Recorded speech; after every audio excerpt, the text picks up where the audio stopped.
Satu. Hari ini kita akan belajar dengan guru-guru hebat yang ada di Kecamatan Cipondo tentang kenapa sih kurikulum harus berubah. Ini yang selalu ditanyakan oleh Bu Wiwin dari Satuan KB Kasih Bunda Kenanga Bangsa. Ternyata bahwa kurikulum itu adalah sebagai jantung pendidikan buat kita. Kalau kita tidak punya kurikulum, mau dibawa kemana anak-anak murid kita? Oleh sebab itu, yang pertama yang akan saya tegaskan bahwa kurikulum itu sangat penting sekali untuk satuan kita. Jadi kita harus punya kurikulum. Dan sekarang, kenapa kurikulum itu harus berubah?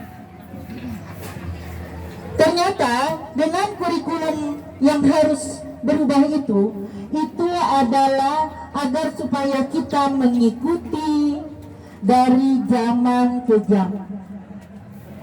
Sehingga kalau kurikulum kita tidak berubah, kurikulum yang zaman dahulu, kita tetap menggunakan kurikulum yang zaman dahulu, maka murid kita akan tertinggal. Keadaan zaman semakin lama semakin berkembang, semakin lama semakin maju. Oleh sebab itu, pemerintah mengatakan atau memberikan kegiatan program di mana kurikulum ini yang kita pakai adalah kurikulum merdeka. Memerdekakan kepada murid-murid kita. Mungkin kalau zaman dulu, kita sebagai anak itu memang kalau sama orang tua, kalau udah dibilang A, maka kita ikut A. Betul gak? Kalau zaman dulu orang tua kita bilang dengan cara matanya melotot aja, kita udah sakit. Tapi kalau zaman sekarang, karena sudah perubahan zaman, itu sudah berubah. Anak-anak kita tidak seperti itu lagi. Anak-anak kita sudah lebih kritis.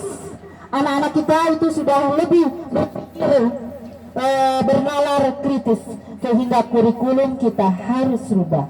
Yang pertama, apa tujuannya untuk kurikulum itu harus berubah? Yang pertama, agar relevan dengan perkembangan zaman, jadi sesuai dengan perkembangan zaman. Yang kedua, agar dapat memenuhi kebutuhan belajar siswa. Dan yang ketiga, agar dapat menyiapkan generasi masa depan yang visioner.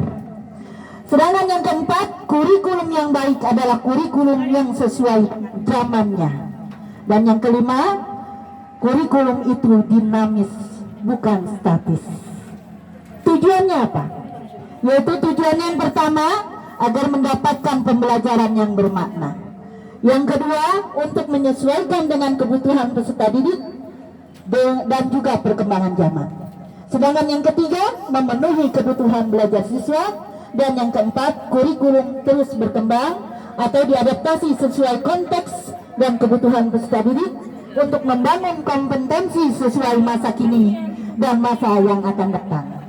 Jadi teman-teman, itulah tentang kenapa kurikulum harus berubah. Mudah-mudahan kita semua tahu kenapa kurikulum harus berubah. Dan saya minta setelah saya mempresentasikan ini, saya minta umpan balik dari bunda-bunda sekalian, dari para guru hebat sekalian untuk memberikan umpan balik. Kenapa ternyata kurikulum itu harus berubah? Apa pendapat dari rekan-rekan sekalian? Itu saja. Billahi taufiq wal hidayah. Wassalamualaikum warahmatullahi wabarakatuh.